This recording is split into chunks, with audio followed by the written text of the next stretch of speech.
Welcome back to Just Keep Parenting, everybody. Happy New Year to you. Thank you for joining us again here on Just Keep Parenting.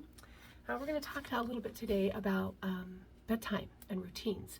It's so nice at the beginning of the year to get back into a routine again. And so we're doing that. We're going to talk about bedtime routines, how bedtime can be sometimes scary for children. Sometimes they don't want to go to bed because they don't want to stop playing. They don't like to be told it's time to go to bed, right?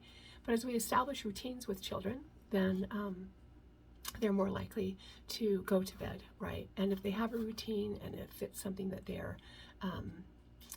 they've had kind of help in deciding what their routine is, right, with the adults, but helping them understand, because it's scary. Children sometimes don't like to go to bed because it means being separated from their parents, right? They don't understand how long a night is. I don't talk about in days anymore to 4-year-olds. I talk about nights, sleeps, right? So one more sleep, 2 more sleeps, right? And so then they kind of understand that. But when we talk about days, they don't. Children don't understand much about time, so we have to help them, right? We have to help them feel better about when they'll be back with the people that they love, right? So we have to know that routines help us manage, right? Ourselves, the children, right? Children are more comfortable when they know what's coming. And consistency and predictability, which we've talked about before, go a long way in helping the children self-regulate and manage their emotions. And that's what we all want from children, right? So be prepared, because the children are going to test the rules, right? They want to see if you mean what you mean, right? And so being able to let them know that they don't like the rule, but this is what we do in our family. There are times like holidays and when there's visitors there, right, when we're out of routine, and we need to talk through that and tell them why we're not following the routine, right, so that they can understand. We can't assume that they're just going to know it because we're doing it, right? We do because we're the adult, but they don't. And then the other thing that I think is important is recognizing that the caregivers, the parents, have needs too, right? And so being able to talk about that. Mom needs some time to do the dishes. Mom needs some time to chill out. Dad needs some time to read or go play, basketball with his friends or whatever, but talking about that with the kids, right? Mr. Rogers also gives helpful hints, right? We have to recognize that bedtime starts way before children are actually in bed, right? They have winding down time. I need winding down time. I have something that tells me, right? That's like, I have an alarm that says it's time to start winding down, right? So that then I can feel better. Try to make bedtime the same night, right? Each time.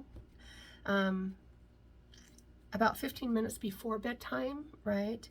And again, 5 minutes before, right? So we've talked about those increments. We've got to remind them, right? It's coming soon, right? We do that when it's time to stop playing. It's time to leave a home. It's time to, right? We remind them and tell them we have about 5 minutes.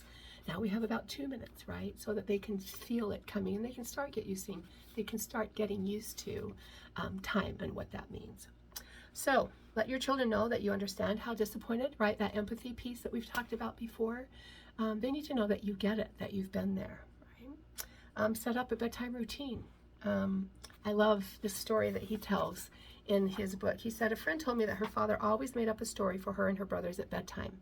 A story about 3 little ducks and who had a series of adventures. She said, no matter how bad we'd been, he never threatened not to tell us that story. There were other consequences, but he never used that evening time with us as a punishment.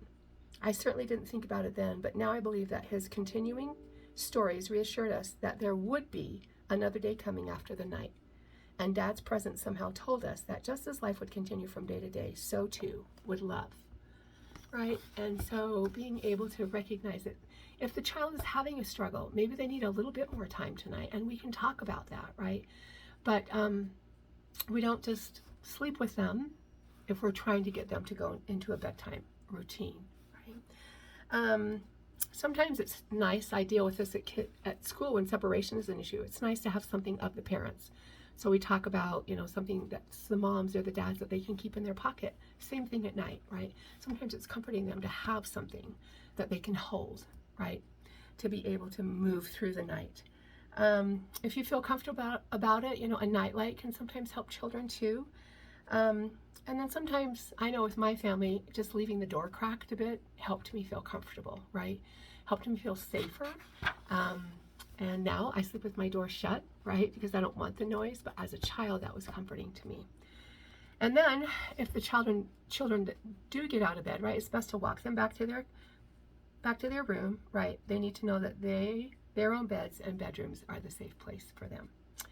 And then if they've had a nightmare, because that happens, right, those night terrors, you can assure your child that a dream is only a dream and dreams can't hurt anybody.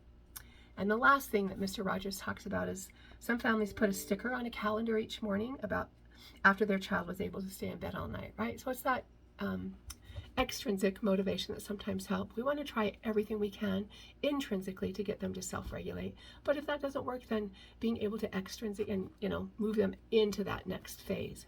So thank you to Mr. Rogers for reminding us of bedtime routines and what we can do as caregivers for children to help them learn how to self-regulate. Staying in bed is learning how to self-regulate, right? It's a part of that. So here's to staying in bed. Here's to parents getting a little bit more time so that they can have what they need to either sleep, right? Sleep is a good thing for all of us, and to do the things that they need to do after the children are in bed. Happy New Year, everybody. Thanks for joining us.